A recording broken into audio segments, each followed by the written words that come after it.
Pertanyaan untuk calon Wakil Presiden nomor urut 3, Bapak Mahfud MD, terkait ekonomi kerakyatan dan digital.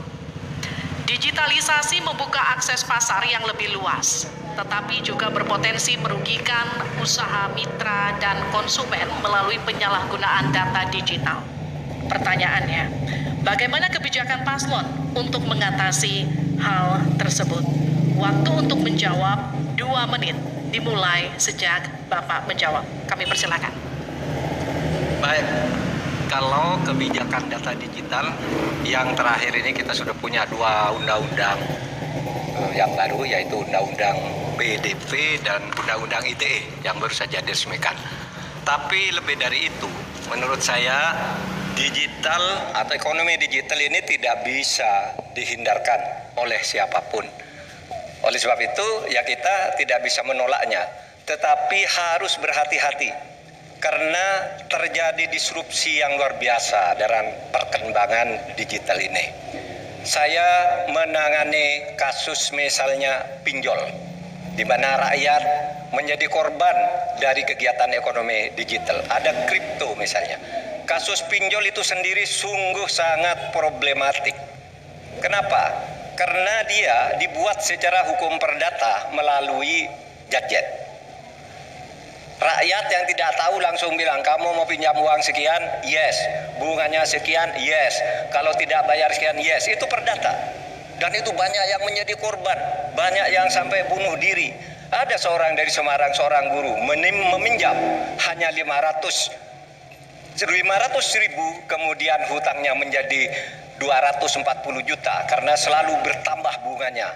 Kemudian ada yang sampai bunuh diri. Dalam hal pinjol ini ketika saya sampaikan ke Polri, tidak bisa Pak, itu hukum perdata. Ketika saya sampaikan ke OJK, OJK bilang itu bukan kewenangan kami. Itu bukan kewenangan kami karena mereka ilegal, tidak terdaftar. Berkali-kali saya panggil, kemudian saya undang dalam rapat bersama gabungan di Menko Polhukam. Kita nyatakan bahwa itu tindak pidana dan harus segera ditangkap. Itulah dalam sehari kemudian ditangkap 144 orang di hari itu juga. Sekian. Baik, tepat waktu. Selanjutnya kami berikan kesempatan kepada calon wakil presiden nomor urut 1 untuk memberikan tanggapan atas jawaban yang disampaikan oleh Pak Mahfud tadi. Silakan Pak Muhaimin, waktu Anda 1 menit. Ya, benar sekali bahwa antara perkembangan teknologi digital dengan kemampuan UMKM kita masih terjadi gap. Oleh karena itu harus ditindaklanjuti Pak Mahfud. Selain pemberantasan pinjaman online, judi online, ini pun masih harus diselepet lagi karena tidak komprehensif di dalam menangani ini sehingga pinjol masih merajalela, judi online masih merajalela. Yang lebih penting dari itu Pak Mahfud bahwa sebetulnya kemampuan untuk masuk pada dunia digital membutuhkan bantuan dari pemerintah untuk turun tangan. Menangani apa? Mulai dari literasi digital untuk UMKM. Yang kedua membantu push pemasaran bagi keberlangsungan UMKM menghadapi persaingan yang sangat ketat. Di sisi yang lain kita juga membutuhkan kapasitas teknologi kita supaya lebih bisa membantu seperti kecepatan dari internet yang sedang ada di masyarakat kita masih sangat rendah. Baik, harap tenang. Selanjutnya kita akan beralih ke calon wakil presiden nomor urut 2, Bapak Gibran Raka Buming Raka untuk menanggapi. Waktu Bapak untuk menanggapi 1 menit, kita mulai sejak Bapak mulai berbicara. Baik, terima kasih. Mungkin kita juga harus hati-hati selain pinjol dan judi online, kita juga harus hati-hati untuk masalah pencurian data. Untuk itu harus kita kuatkan cyber security dan cyber defense kita. Itu sudah kita lakukan di Solo Technopark. Ada sekolah cyber security. Dan yang perlu tekankan lagi adalah bagaimana para e-commerce ini bisa comply dengan regulasi kita. Jadi sudah tidak ada lagi nanti ke depan yang namanya shadow banning, yang namanya price dumping, yang namanya barang-barang cross border yang membunuh UMKM kita.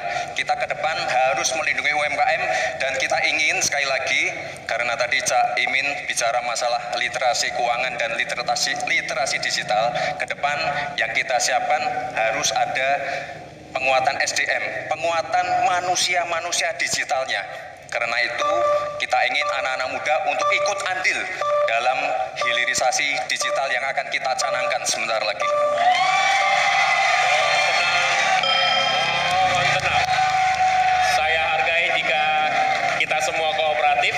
Terima kasih. Saya berikan kesempatan kepada Pak Mahfud kembali untuk memberikan tanggapan atas tanggapan dari jawaban Bapak yang sudah disampaikan oleh Pak Muhaimin dan Pak Gibran. Waktu Anda 1 menit untuk menanggapi, dimulai dari Bapak menyampaikannya.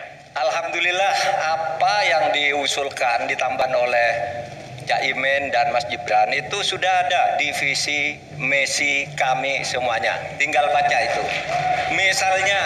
Misalnya kalau bicara infrastruktur agar bisa merata tapi aman, kadang-kala kita bicara infrastruktur itu hanya jembatan, rumah, gedung dan sebagainya. Padahal ada 3 infrastruktur yang harus dibangun. 1 infrastruktur fisik seperti yang sekarang ada, lalu infrastruktur regulasi, kemudian infrastruktur digitalisasi. Itu penting dibangun ke depan. Sama terkait dengan itu sudah ada juga cyber security. Bahkan saya sendiri yang memimpin rapat di Menko Polhukam dengan memanggil pihak-pihak yang terkait dengan tugas-tugas ini agar cyber security ke depan ditegakkan dengan sebaik-baiknya agar kita tidak selalu kecolongan. Selesai.